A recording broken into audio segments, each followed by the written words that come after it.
Roughly 250 people out of the just over 800 currently experiencing some type of homelessness across 4 local counties will be affected by the Federal Department of Housing and Urban Development's decision to cut just over $1 million in funding last week.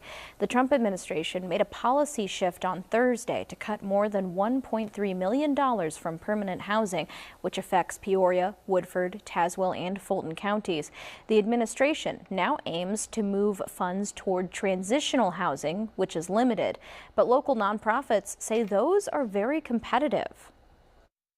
But we simply don't have access to enough units to be able to support that. So we know these cuts will in fact lead to future homelessness in our community.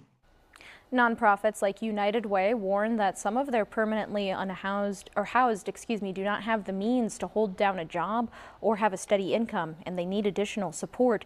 These changes by the administration are set to begin in March.